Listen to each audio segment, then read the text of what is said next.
Mthandazo wami uThixo asincede ku2026 phofa khomuntu ungayazi ifasting xa sesicela sithethe inyani phambi koThixo.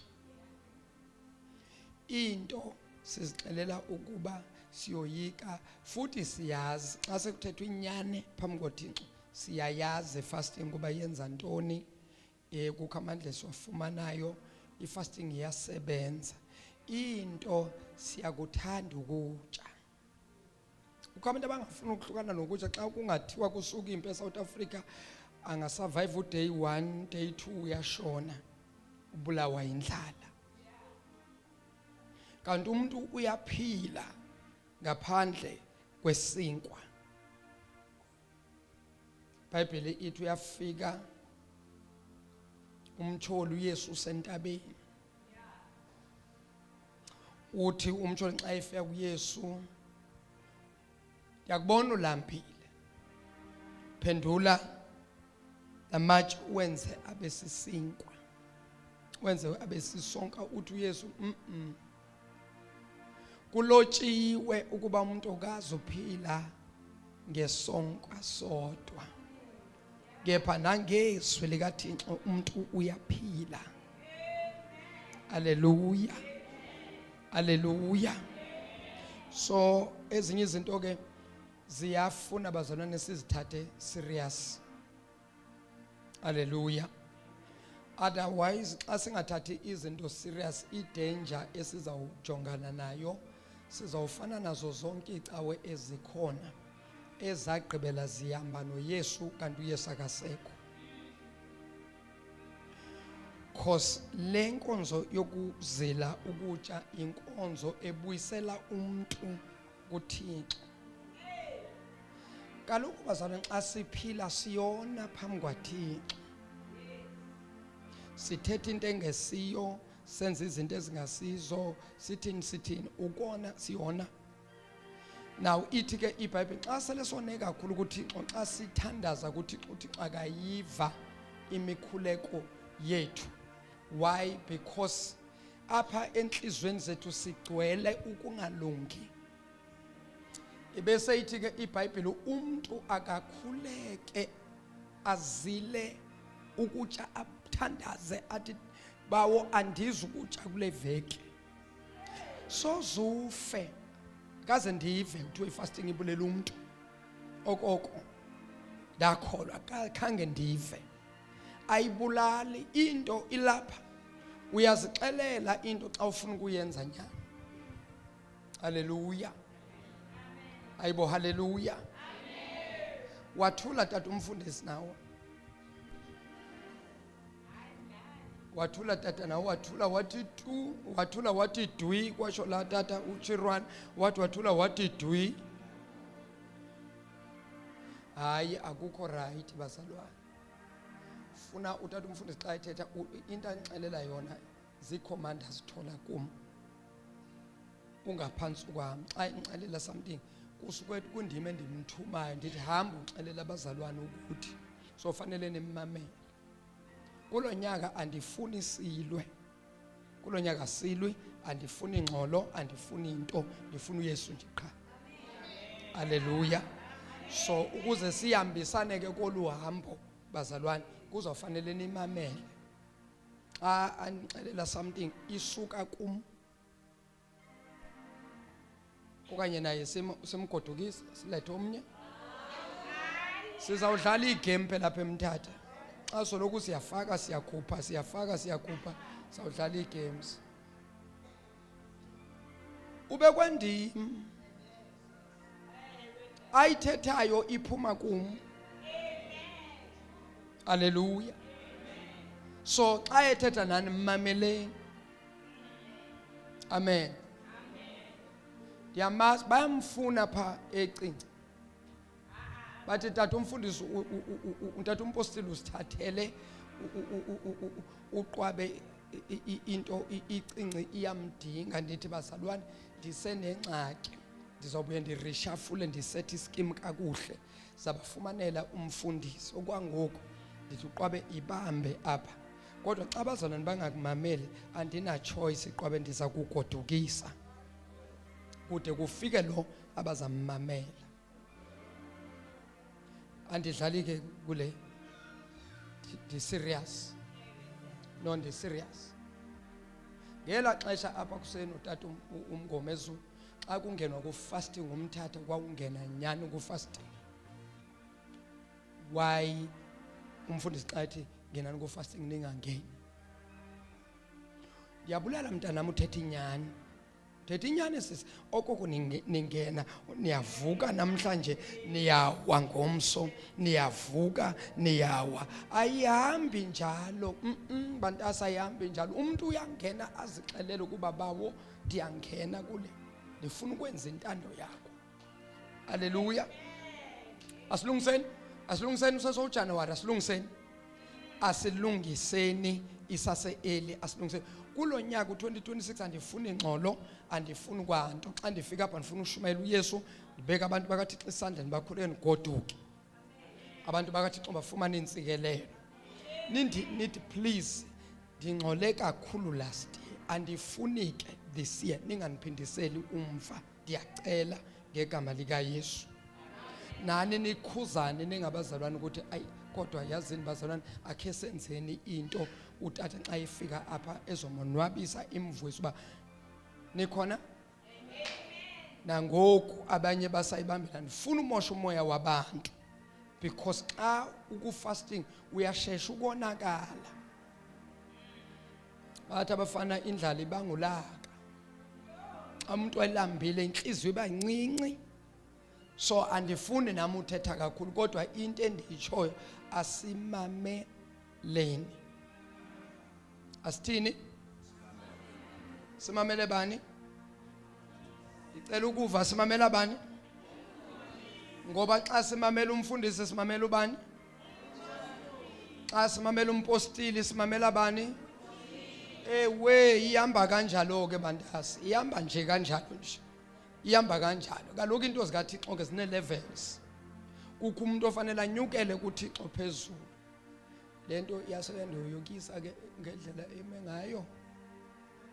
Khanenze plan bazalwane apha. Botata bam khanenze plan apha man. Lento izawuwela abantu ibalimaze siboshwe. Sawuvalelwa ngalento. Sithi kuyilungisa.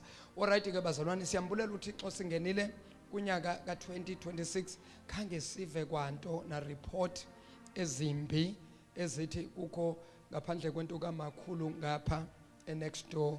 Sivile nkusamula ba umakhulu solekelelo ngomntana noma ngonyana wakhe.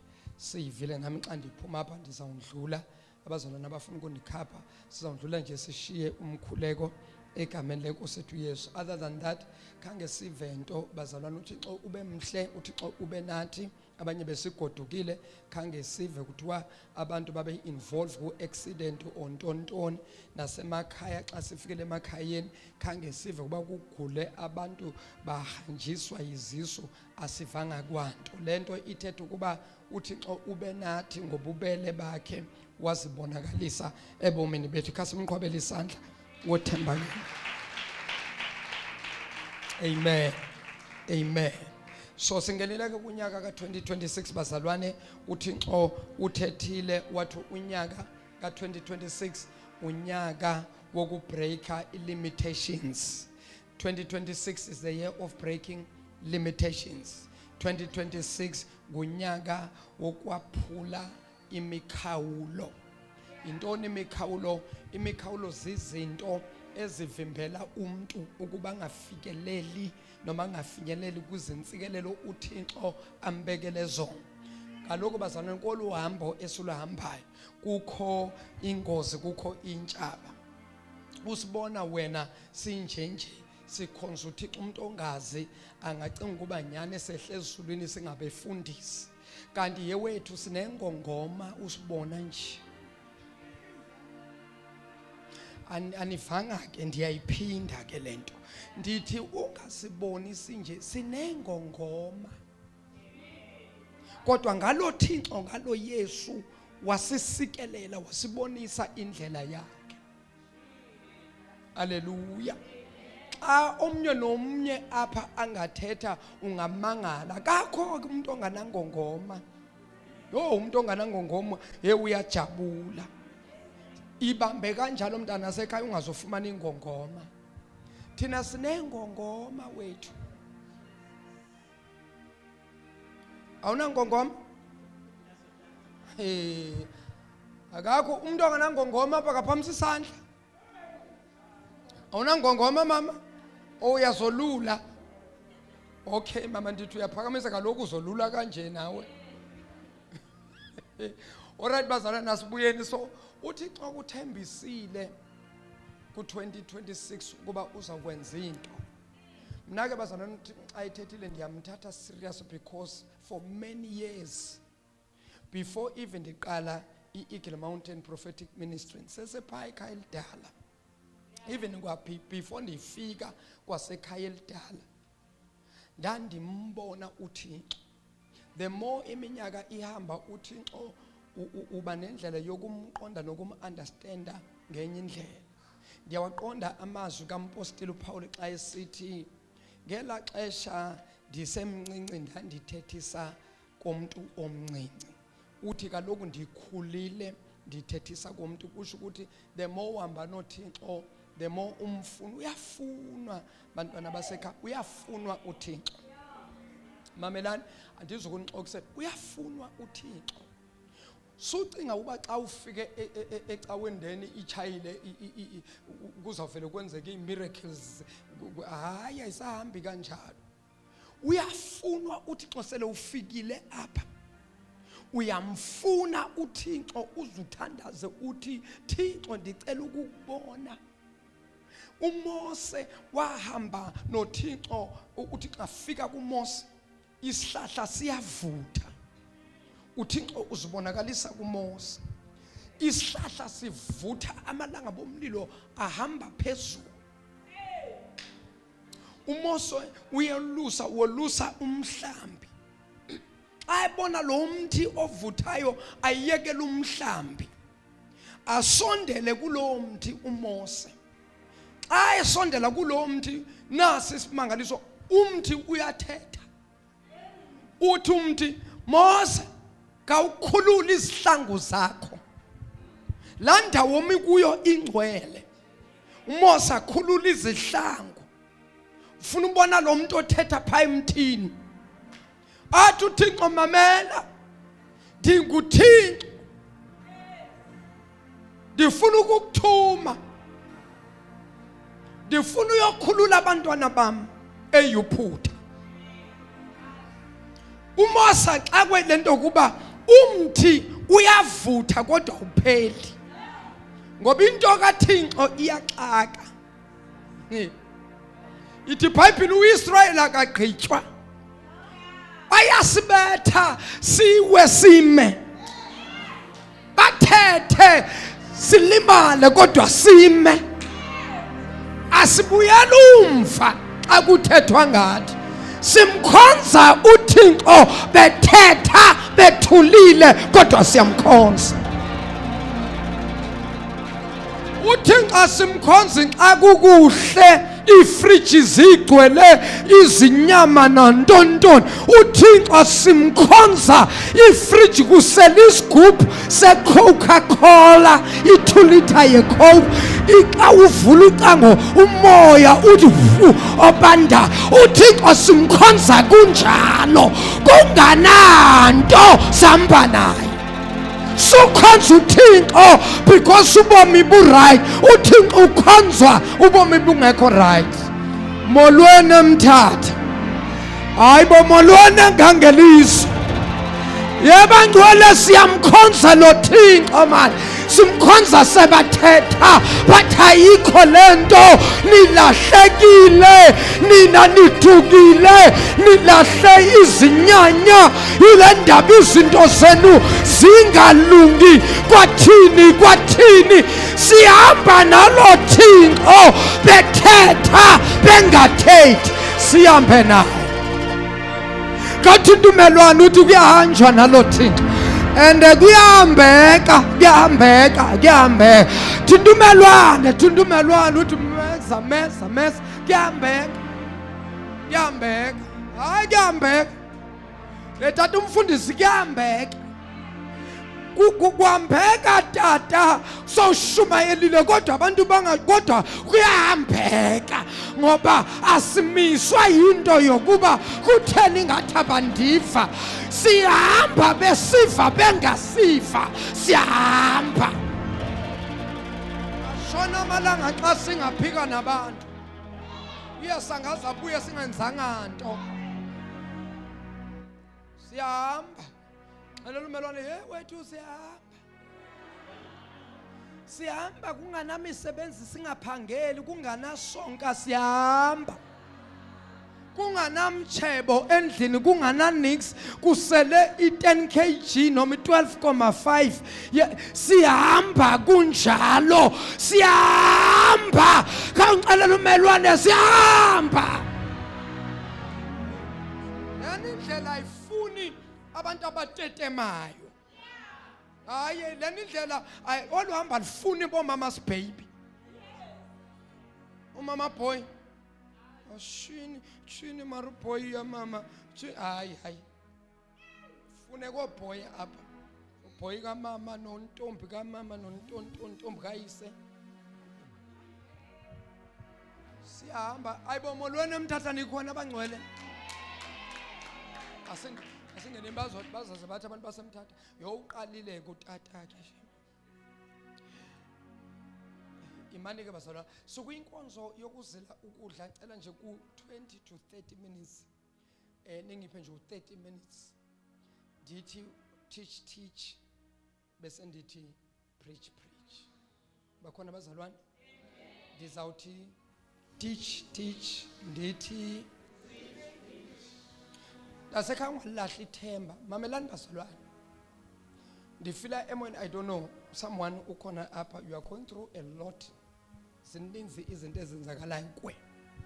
Mamela ngicela ukukunikeza amazwi enkuthazo.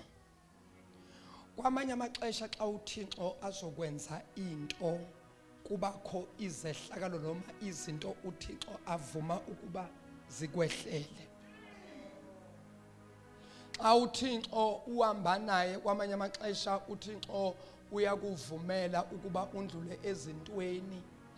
That's why lo hlabelelayo uthi sindlule ezintweni ezinzima njalo siyanqoba, sindlule ezintweni, sindlule ezintweni njalo ke siyanqoba.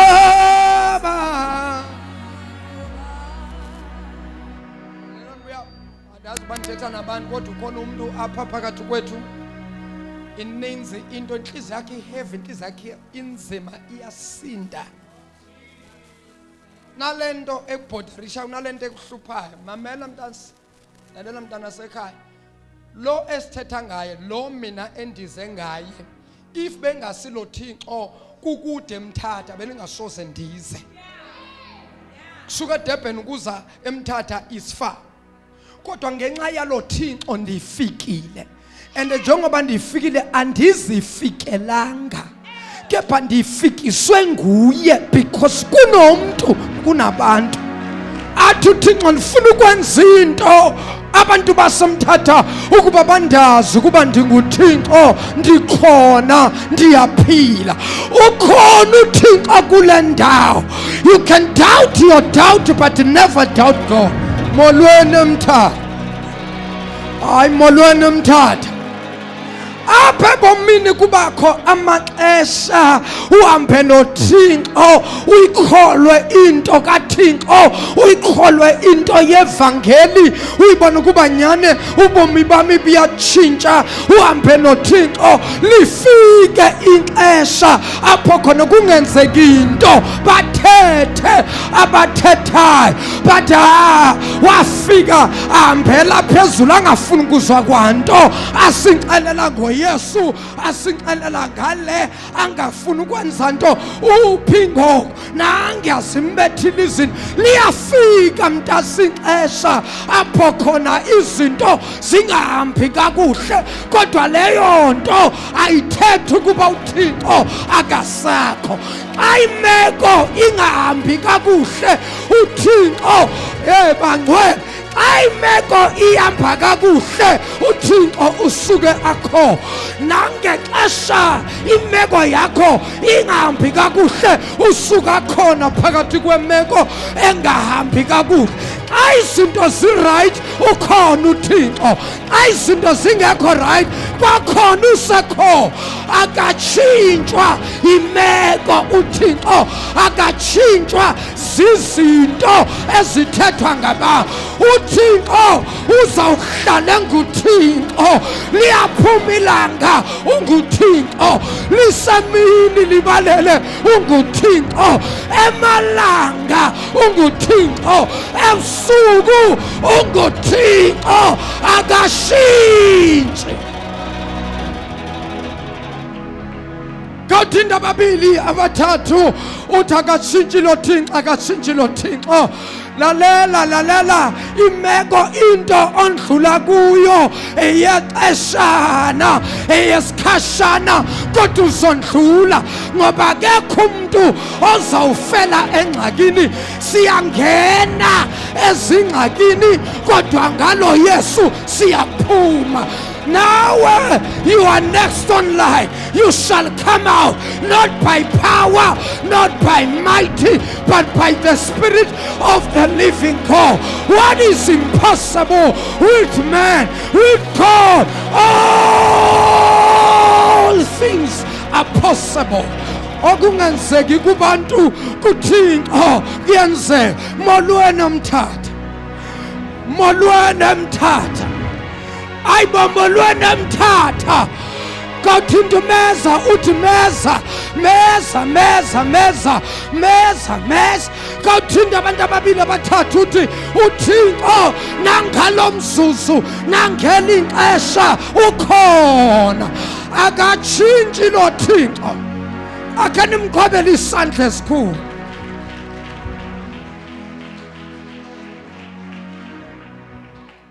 Umhlabelelo wakazu wangenxa yami yiwa lapha awundisendi sifihle ku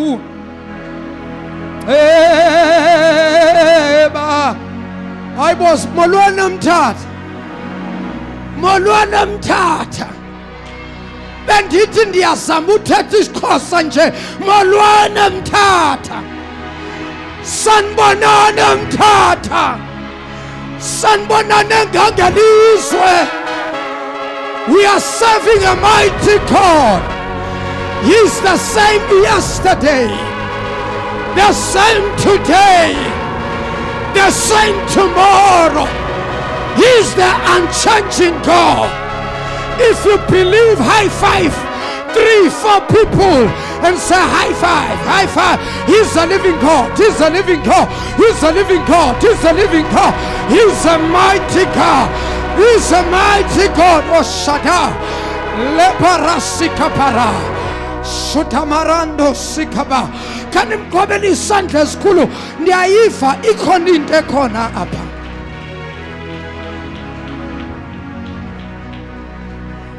We lift him higher, higher, higher. When the praises go, his glory, his glory. Oh, what was yes?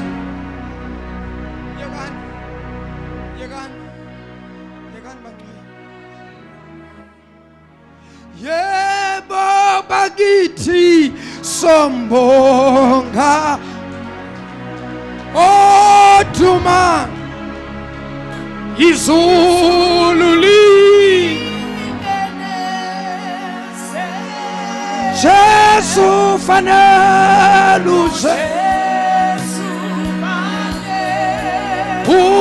ubukhosi kodwa kuthixo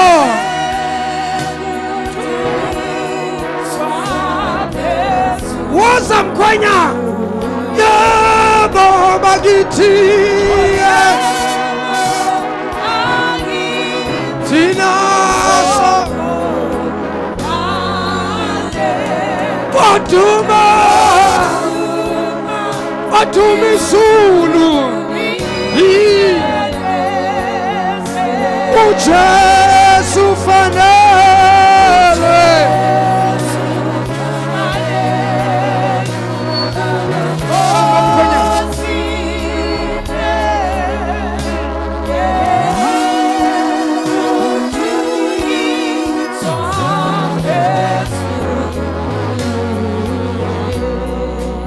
Khani mqobela isandla esikhulu. Qobeleni isandla kakhulu. Kukho indawo esiya kuyo. Hey, yazi abantu into yokukholwa bacima kuyadlalwa. Kukho indawo esiya kuyo.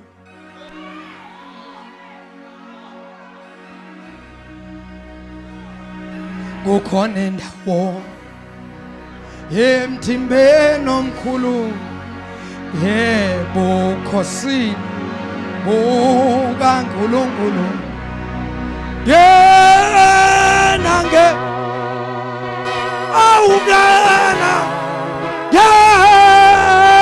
ngena indawo ikhona indawo Nkosi yami Baba mkhanya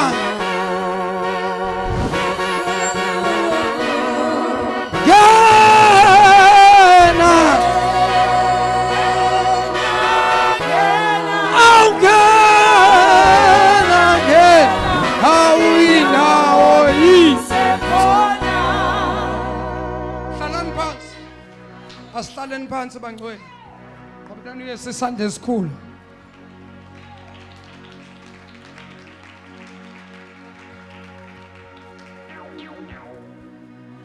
Umhlobo ongu Yesu moyo ngcwele wamuhle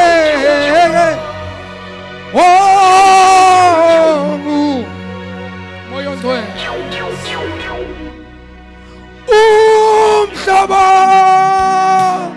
umhlobo ongu Jesu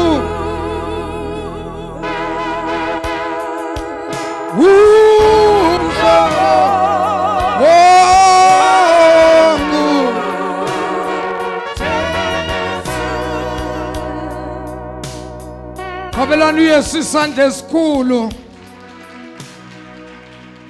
Nansoke siyangena manje.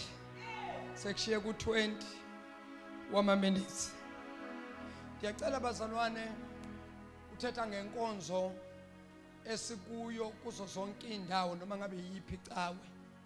Ngelixesha onke amacawe bonke abafundisi bamemezele imessage yabanye imessage ethi akuzilwe ukudla bese kuyakhulekwa noma bamemezele imessage ethi akukhulekwe kuzilwe ukudla. Lokhu ke sithi ke i-prayer and fasting. Intoni i-prayer and fasting? Apha kuhlanganiswe amagama ayi2 elokuqala ngo-pray elesibini ngo-fast. Sesiyenza ke lento i-pray iba yi-prayer. Sesiyenza lento i-fast iba yi-fasting. Sekuthiwa fasting kusho ukuthi kukho the action ethathe indawo kwelagama elithi fast. Kodwa xa kuthiwa fast isathule into. Kodwa xa selekuthiwa fasting seyithetha ukuba kukho i-action eyenzakele pha ku-fast. Asichaze kakuhle What is prayer? Sawuqala ngeprayer. Si pray ke igama elithi prayer noma xa uthanda ungathi umkhuleko, xa uthanda uthi umthandazo. Because prayer umkhuleko okanye umthandazo. Xa kukhona beSuthu apha bebazawuthi kithapelo. Hallelujah. Xa bekukhona amashangane noma amatsonga bebazathi isikhongelo. Isikhongelo. Isikhongelo is a prayer. Now what is a prayer? Intoni umthandazo?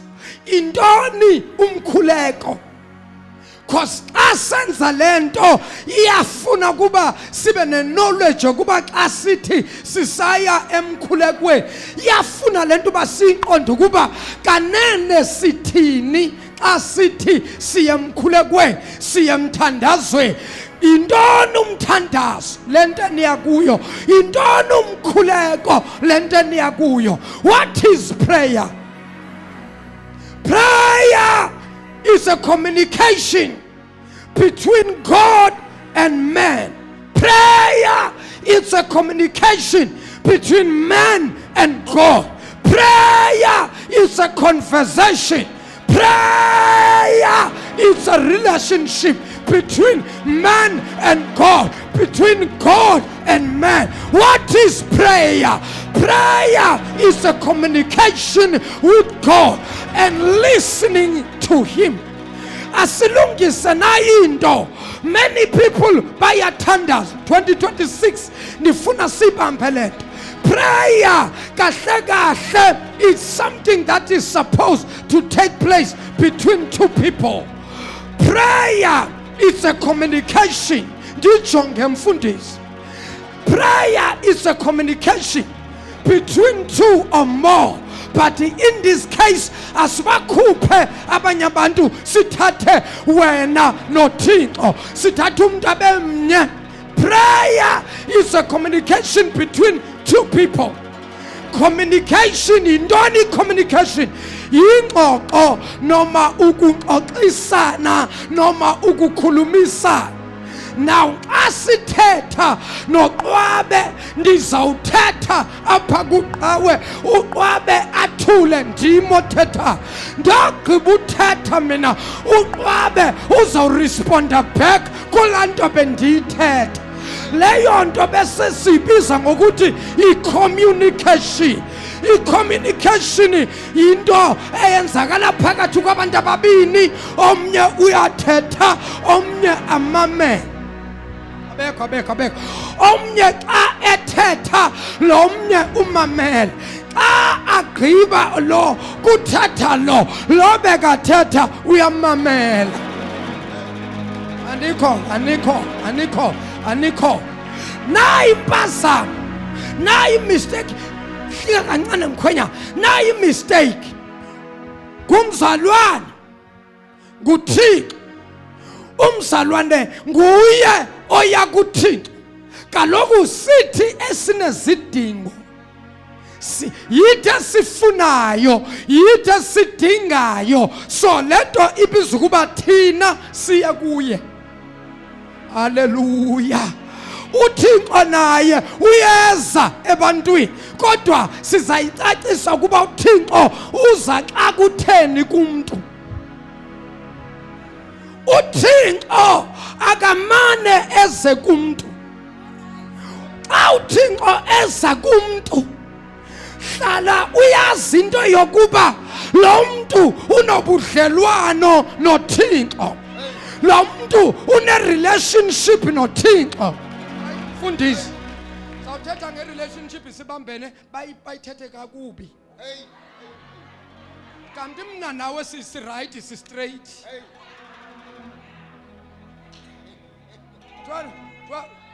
Twani babonile bade bathetha nge-relationship. Hayi suyimosha.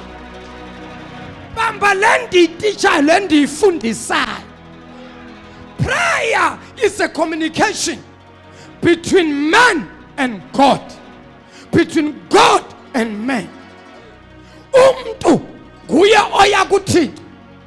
KuThixo akuyi nanoma ngabe ngubani. Ayisiyo wonke umuntu ongaya kuThixo.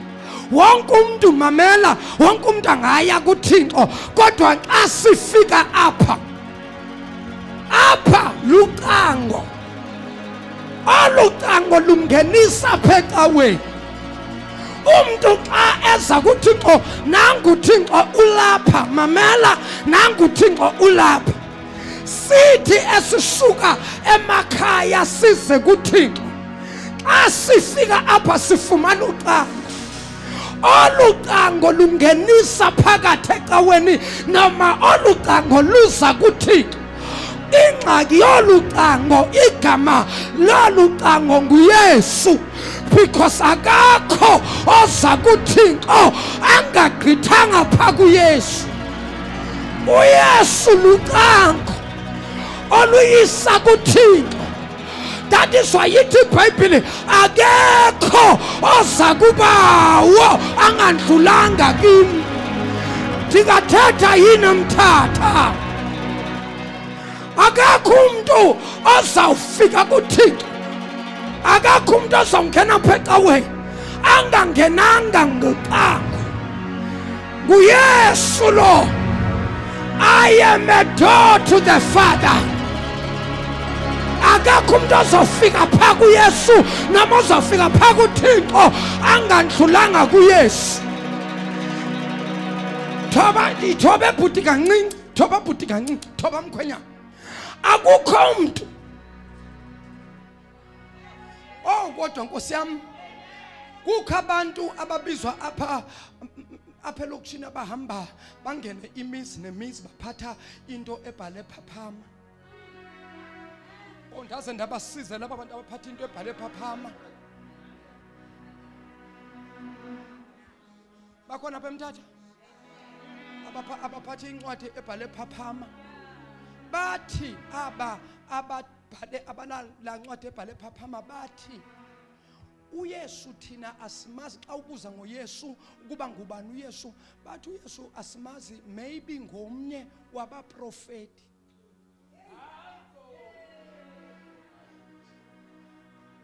Ndake ndahlala nabo phansi.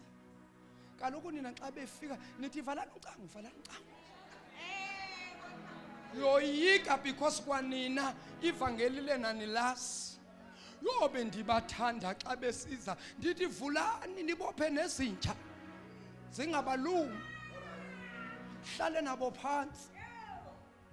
Bathi ke ezulwini ke akuyikungena wonke umuntu. Bathe ezulwini ke ungena 100 angazi nantontoni. Sibuzo kuba bonke abantu zibillions nebillions eziphila emhlabeni zizawuthini? Bathe bonke abo bantu bayezihogweni bayofa. Sibuzo kuba nina nisho kuba nizawungena? Nizawungena nina? Bathi xa senza intando yakhe sizawungena. Ubuzo kuba intoni intando yakhe? Bathi intando yakhe ukwenza yonke into athi yenze. Sithi kahleni kanene ngubani lo Yesu? Bathi hayi uYesu ngomnye wabaprofeti, asimazi. Ndithi kubo ake siyeni phaa kwincwadi yesambulo, kwincwadi yesitshilelo. Uthi uYesu ivesi yokuqala chapter 1 verse number 8. Uthi uYesu, I am the Alpha and the Omega. I am the beginning and I am the end. I am the first. I am the last. I was dead, but now I have rose from the dead. Ubani u-Alpha, ngubani u-Omega. Ayingothixo. U-Alpha no-Omega ayingothixo na. Xa uYesu esithi I am the Alpha and the Omega. Xa esithi I was dead but I have rose from the dead, uthetha ntoni xa ethi bendingofileyo kodwa ndivukile, ithuna ndilikhahlelile ndaphuma. Ndilikhabile ithuna ndaphuma, kusho uYesu. Bathi hayi, yingilosi beyithetha on behalf of uThixo, kanti bekuthetha uYesu.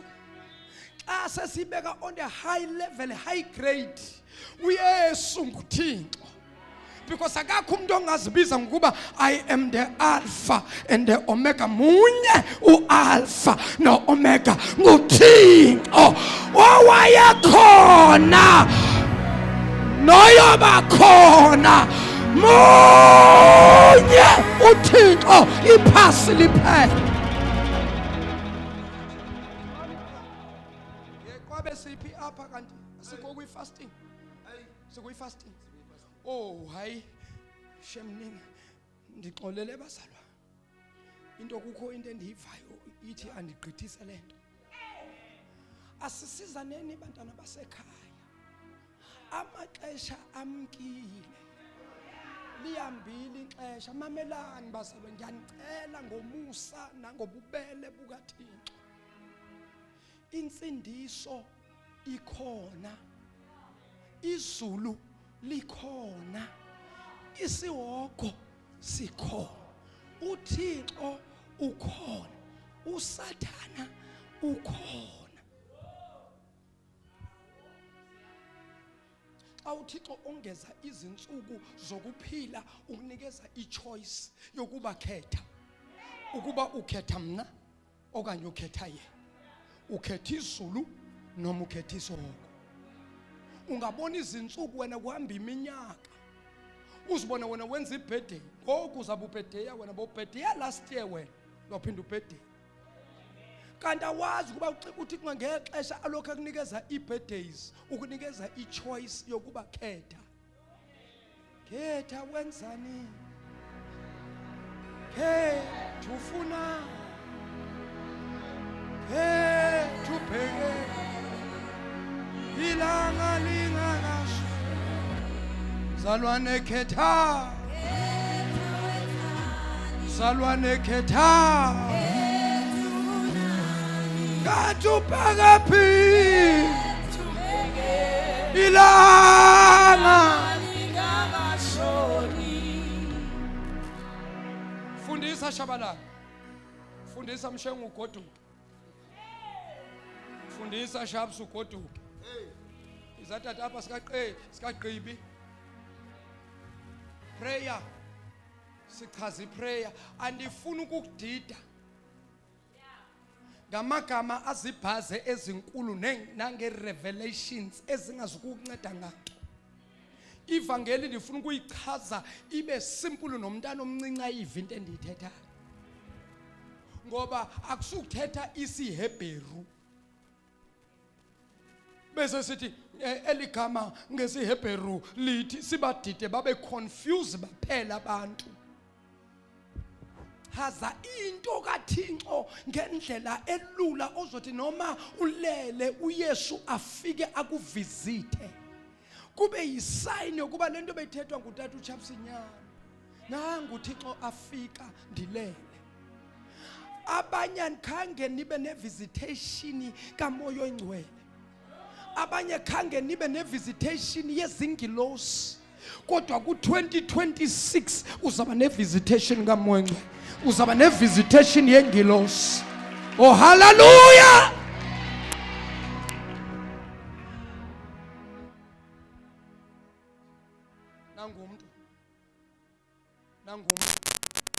Nangumntu uyathetha noThixo, uyathetha. Futhi sikhawuhlale phansi ndibekise ngomzalwane, ngubani umzalwane onesidingo, one-need, kukho into oyithandazela, khawuleza uza apha phambili. Abemnye awuyakhawuleza mntanami, awuyaleqa she, uleqile ntombi, khawungena apha. Bambanike unesithi baza ndiyatitsha, abantu abahlala ku-social media abangayishintshi into endiyithethayo nento endiyiminayo, because abantu bathanda ukuthatha iclip bakhathe ezinye izinto bathi ivani abefundisi ukuba bathini, bathi bona bangoThixo. Ndenza umzekelo apha, ndiyatitsha. Nangu umzalwane, nangu Yesu, nangu Yesu. Ndiyoyika ukuba ndithi nangu Thixo, mkhulu laa mntu. Hawu tata, ugqiba uthi wena mos uYesu nguThixo. Ingcono xa sithi Yesu, ngoba uYesu ngumuntu owabelekwa, kodwa uThixo kabelekwanga. Waba khona before kubelekwa kube khona, yena wayekhona. Waba khona before abantu baba khona, indalo before iba khona, yena ube khona. Kungananto wayekhona. Ngamandla ezwi lakhe wabiza izinto ezingekho zabakho. Namhlanje sizambiza. Kukho izinto ezingekho ezichodayo apha ebomini bethu, kodwa sizambiza lo Thixo.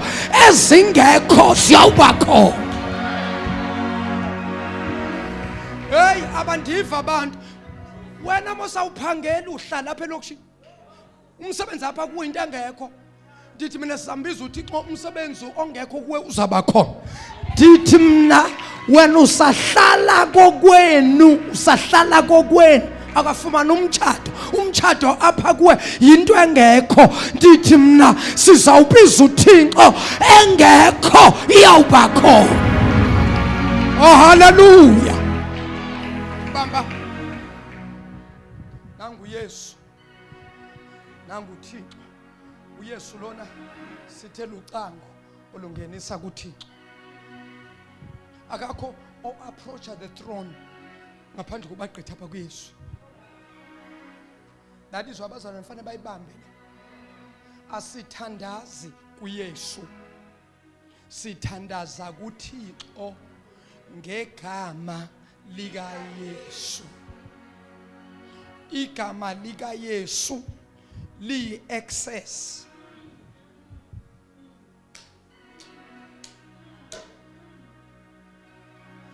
I-access la khade kukho ucango yabona izingcango zininzi. Kukho ucango oluvulwa ngesandla, kubekho ucango oluvulwa nge-access. Before ungene fanele uthi shwipe, ucango luthi shwipe.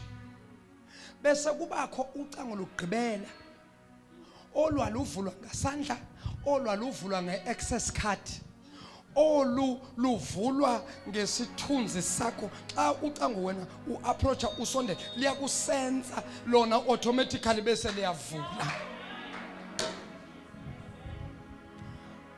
Apha osindisweni, apha ensindisweni asilingani ngoku-understanda uThixo. Kukho abantu okufanele bavule xa beza kuye ngesandla. Kubekho the second group engathi noko ithe xaxa yona izawufanela isebenzise i-access card. Kodwa kukho oluhlobo olungadingi isandla, olungadingi access, lona luyahamba lufike lume phambi ngocango, ucango luthi 2026 siyanyuka. Asisabambi ngezandla, asisaphathi izinto, kepha our presence asifika phambi kwaThixo, phambi kwaYesu, izingcango ziyazivulekela.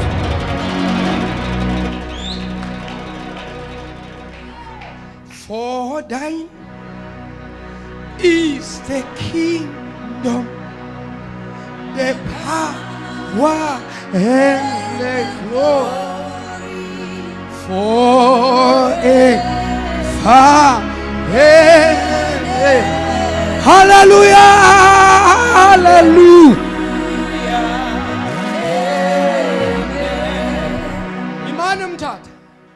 Imani mthatha, kuthe ndibamba umoya wemvuselelo, imani mthatha, imani mthatha ndibamba umoya wemvuselelo. Sani kundifaka emvuselelweni. Nangu umzalwane uyanxusa, uyathandaza.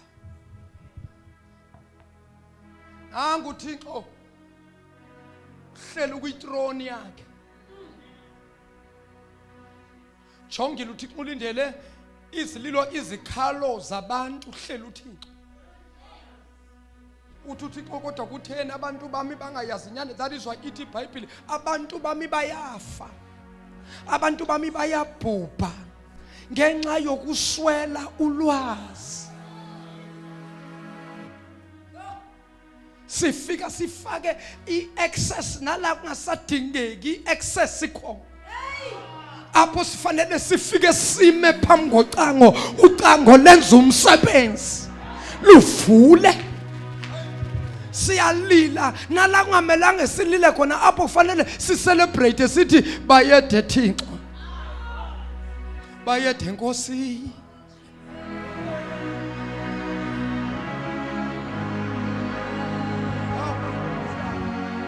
Bayede Nkosi.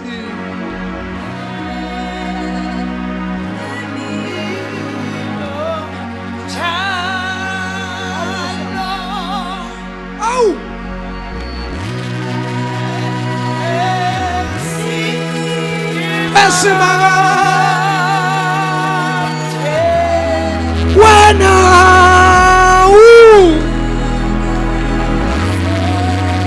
unguso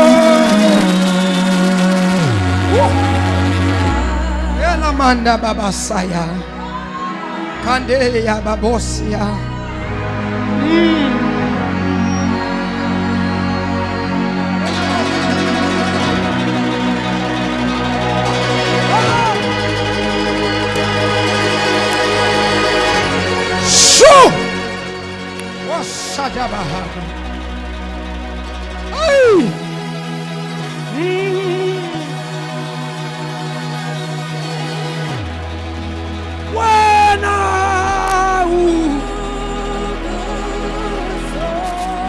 Ungusoma. Hallelujah.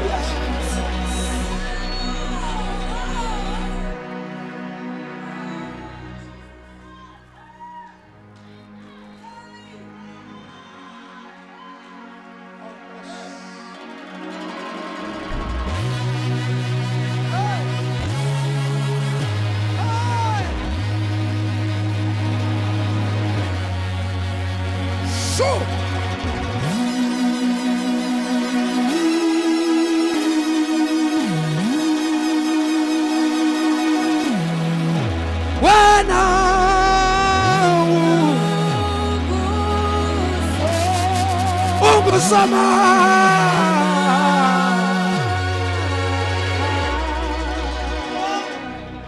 Mambani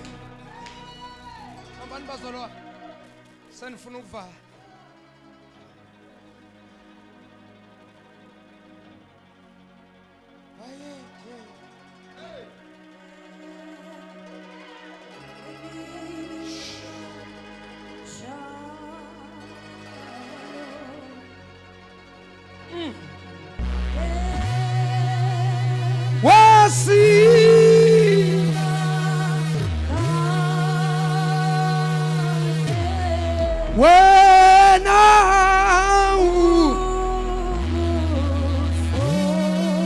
Wena unguso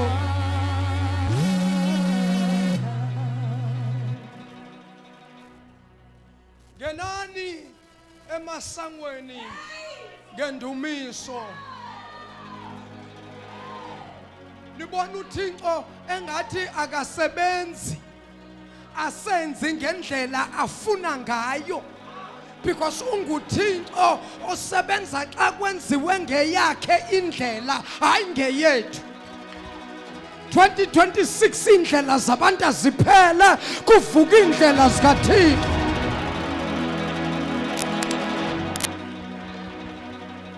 Indlela zabantu ziyaphelelwa, uThixo uyaphakama ngalomzuzu.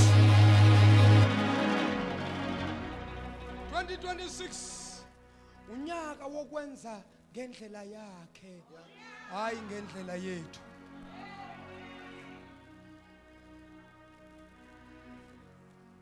Wena nemasangweni bamba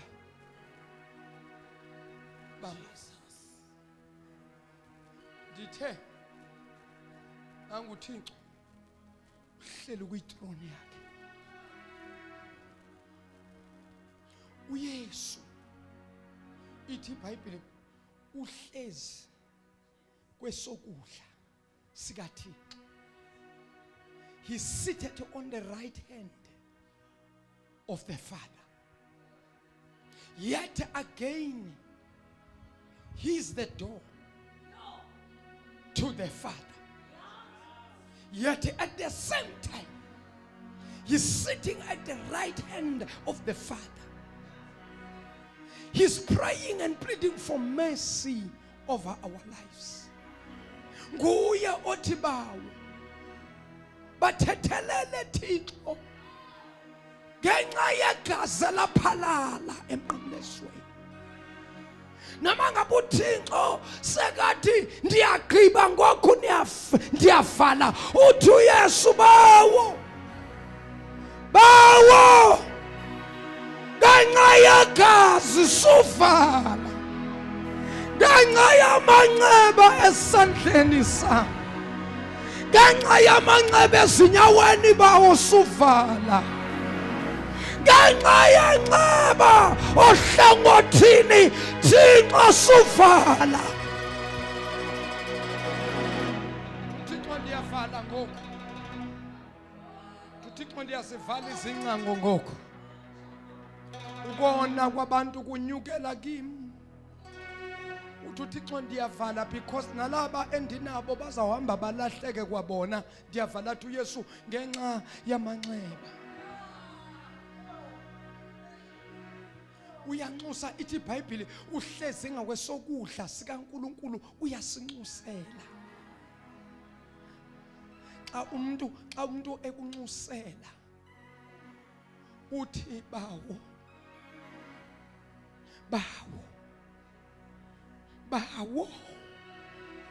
Thixo nangulamla ndimzisa kuwe.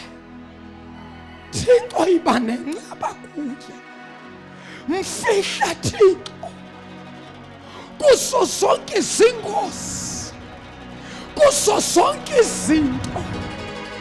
Bawo mfihle ngamaphiko akho. Uyanxusa lo muntu xa ethetha noThixo, akadinwa akakhathali, uthi mfihle bawo. Into enziwa nguYesu kimi nakuwe. Usibona sivuka siphila hayi ngoba senze kakuhle, zinceba zikaThixo. Uthi uThixo nyana sizawulahlekelwa nalaba esesibafumene. Athi uYesu isenamandla bawo eligazi. Xa kusindiswa abantu ngecawe apha, uthi uYesu kuThixo bawo uyayibona into bendiyithetha, naba basindisiwe. Ukube besivalile izingcango ngabe basindiswanga. Athi uThixo kasibanikeze umzuzu. Mighty Jesus. Oshadaba hosaya. Mamelani basaba. Na umthandazo ukuthetha noThixo. Ingxaki yethu silibandla likaKristu sigijimela etafuleni. Sileqa itafula sifuna into eziphathekayo, singazange samfuna umnikazi wezinto. abanye olucango asifuni ukungena ngalo, olucango siyaliyeka sithi thina hayi thina sizawuya kuye ngqo, asizukuya ngalo nyana wakhe, thina sawuya kuye ngqo. Xa sifika apha athi ikhona indlela yokungena apha, indlela nguYesu. Utsho athi I am the way, the truth and life. Mamela, xa uthandaza ibambele mfihlakalo. Susuka ungakabi even 5 minutes uqala umthandazo, soyaclaima izinto. Bawonde sikelela ngemoto kulonyaka, Thixo ndisikelela ngomzi kulonyaka, Thixo ndisikelela ngomsebenzi. Hayi, funda indlela yoku-approach the throne of grace and mercy. How do we approach the throne of grace and mercy? Let us enter his gates with thanksgiving in our hearts. Let us praise him, let us worship him. Uyazukiswa uThixo before abantu bacela izinto kuThixo, uqala zukiswe. Because indumiso iyathambisa inhliziyo. Bantu beza kuThixo inhliziyo zidry. That's why bangamukeli. That's why bangareceive. Inhliziyo idry. Inhliziyo yomuntu ifuna ukucultivatewa. Mamela izwi likaThixo lithi iBhayibheli limbewu. Akakho umuntu ohlakaniphile ongathatha imbewu ayotshala noma ayolima umhlabathi angawuphendulanga afike athi ndiyatshala ngoku alahle imbewu. Imbewu mawufuna imultiply izise ezinye kufanele umhlabathi uphendule. Kuphendulwa umhlabathi, emva koko ufake imbewu, ufake uhlafu bese liyamila. Asikwazi ukwamukela kuThixo inhliziyo yethu ingaqalanga yahlakulwa, yaphendulwa lelizwi likaThixo, yaphendulwa indumiso xa sizukisa uThixo. Ngoba indumiso idila nenhliziyo, idila nomoya. Ndikuvela inhlungu wena ofika umfundisi sekazoshumela lapha epulpit ungaqalanga wafika kusadunyiswa. Emva kokuciba uzawumukela kuThixo. Hayi, nale team nayo nje hayi.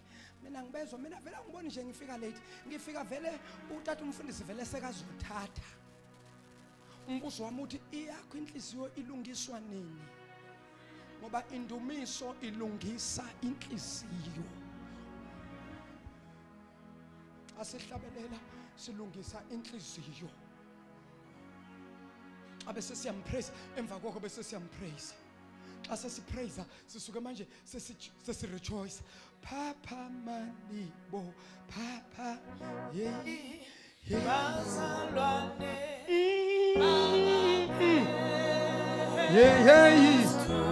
Vuka nini sekusile ngexesha sisho njalo siyarejoice in his presence. Siyalibala ukuyibona into oba uyalibala nokuthi akho kwampuphu pha endlini. Neswekile yazi uyalibala uba ayikho iswekile. Nemali yebus fare uyalibala uba awuna bus fare. But icawe xa iphuma uthi uSathane ndikubonile ujampa pha. Athi yo ungasavuyi namhlanje ecaweni. Athi are you aware kuba awuna bus fare? Uthi yo ba kanti leya rejoice leya joy bokufanele uhambe nayo. Athi umtsholi uthi andinandaba kwa bus fare kodwa ngomso ndiyaya emphangelweni. Now listen as I'm closing. Bambani yokugqibela. Umuntu xa ethandaza, number 1, umuntu ufana qale adumise azukise uThixo. Hey uthi omnye ndizawuthina ukuzukisa kaloku thina siqhela ipraise team yasecaweni ndizawuthina ukuzukisa ndindodwa kaloku mina ndilibhimbi mamela uthi akanandaba nobubhimbi uThixo into ayifunayo lenhliziyo yakho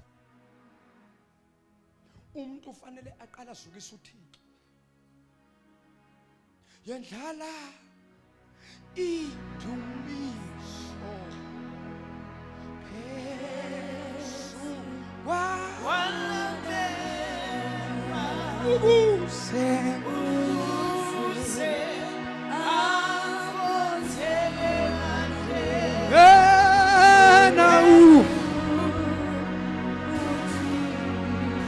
yendlala yindumbi phezu kwalame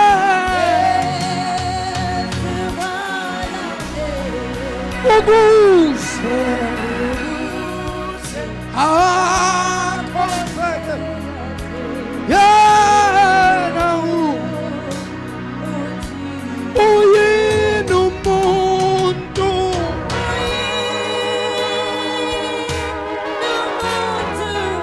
ubumlandela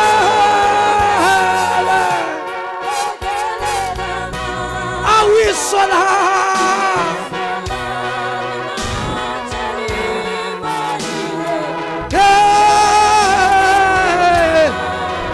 Kasicho yini umuntu sambe mkhwenyana ubumlandela landela awiswa lakhe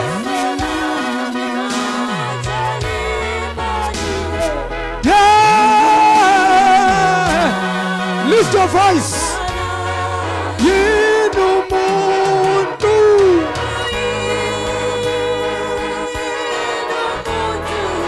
ubumlandela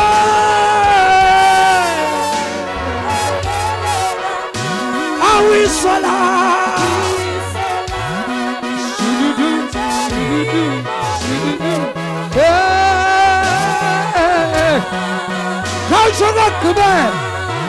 yini umuntu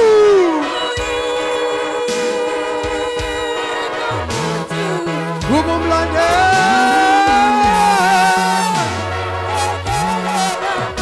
awiswa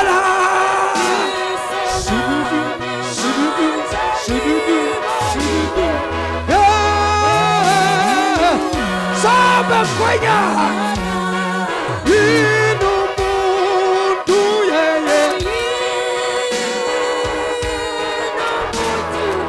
ubumlandela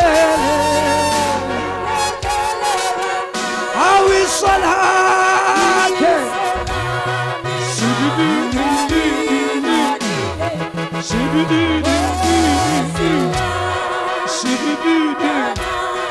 yini umuntu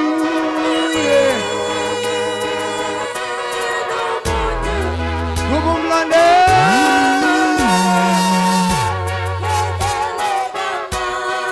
yisola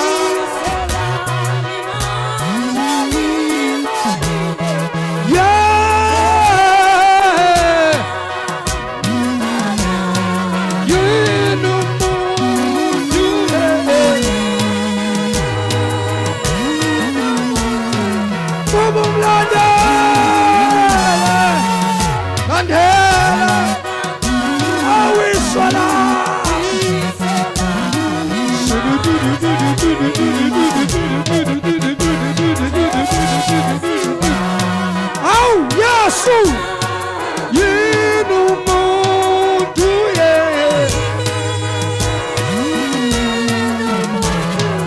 ubumlandela yisola manchesani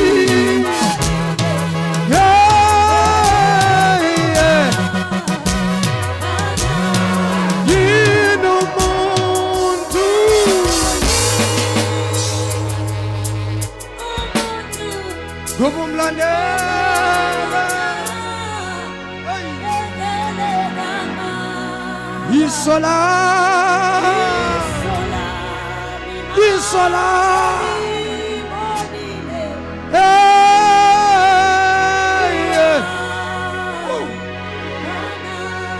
Yino muntu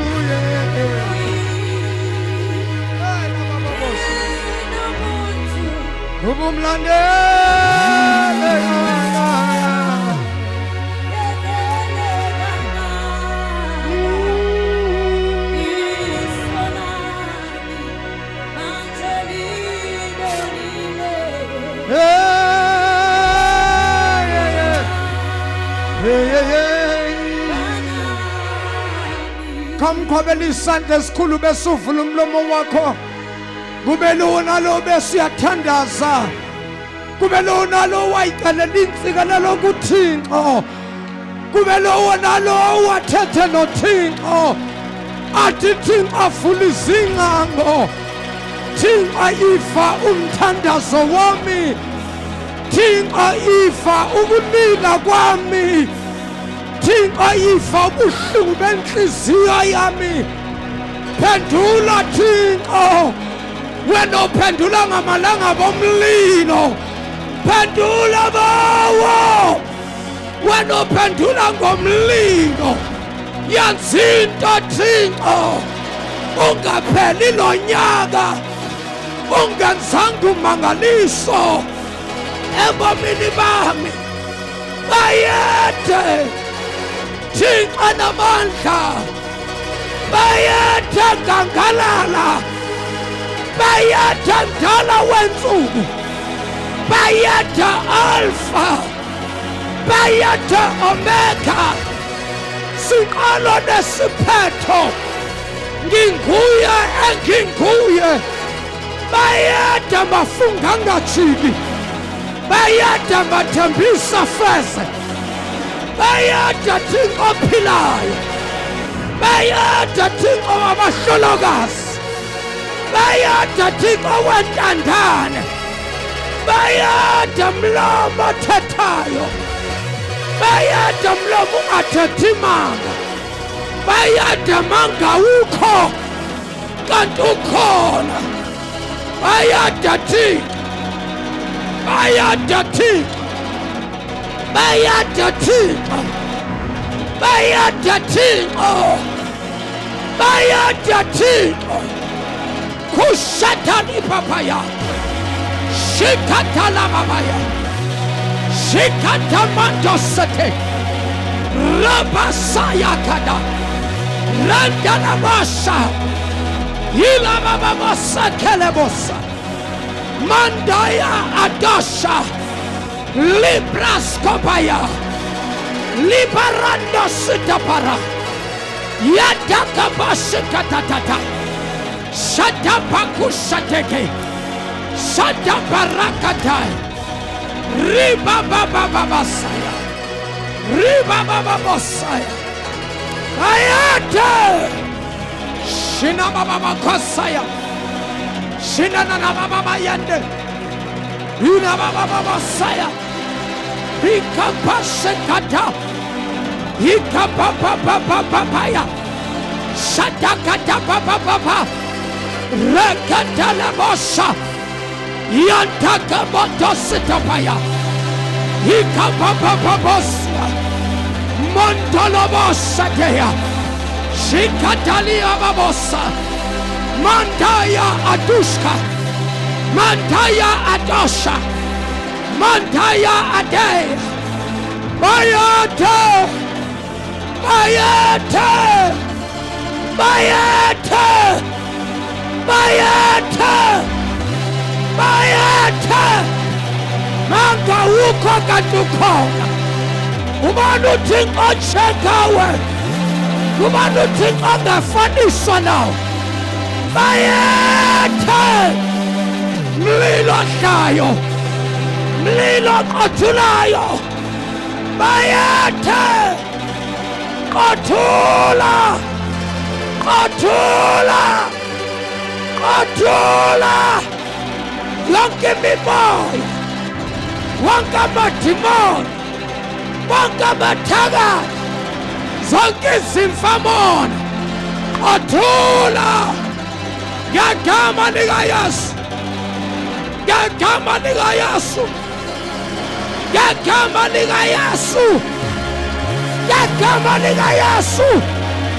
Shana makosaya, shana na na na na baba, repepepepeya, shatarika paya, shiba baba babosaya, shina na babasa, yanda la bosa tena. Hey, hallelujah, hallelujah, glory to Jesus. Glory to Jesus. Hallelujah. You're worthy, Jesus. You're worthy, God. You are the King of Kings, the Lord of Lords, great and mighty God. Rapasikapara. Shinababasaya. Shanananamaya. Shikapapapapasakapepe. Shikatalamababos. Yandalabos. Kuntakateke. Zukuparataga. Rabasataria baba. Shenananabasia. Shenanabababosaya. Moyo ngwele. Siparalyze madimoni manje. Siparalyze abathakathi manje. Siparalyze inyoka zabathakathi ngegama likaJesu. Siparalyze otikoloshi ngegama likaJesu waseNazaretha. Baba wethu ongcwele, lithi izwi lakho asikho isikhali esiloliwe salolelwa thina esiyaphumelela. Bayada uNkulunkulu, bayada twala, thatha indawo yakho. Akube lowo nalowo engiyombeka isandla, akube lowo nalowo ongibukele ngeli xesha, akube lowo nalowo ozothola le video later. Sandla sakho, amandla akho, uthabo lwakho, umlilo wakho, dambiso yakho mayehlele phezu kwakhe, mayehlele phezu kwakhe. Uqashuka izibopho, uvuleke iminyango. In Jesus' name, in Jesus' name, in Jesus' name, in Jesus' name, in Jesus' name. Aziqashuka izibopho, awavuleka amakedamu. Kushana lebosakaparan zeketele boshada ela baba bobos shana mama mama yanteke mos yanta parakatos yandala mama bobos shana nana makusha teke zambrakosaya baba. Father, we bless you.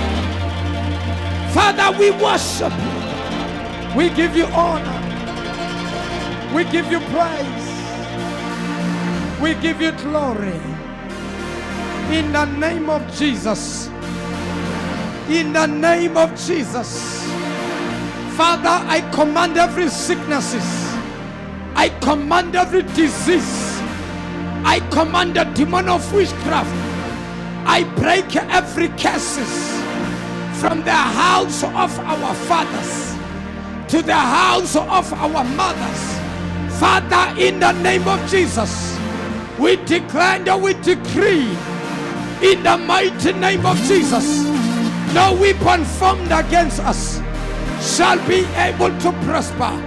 In Jesus' name, in Jesus' name, in Jesus' name, in Jesus' name, in Jesus' name, in Jesus' name, in Jesus' name. Kwabi sandla sakho, vula umlomo ubulala uThixo. Kwabi sandla sakho kakhulu.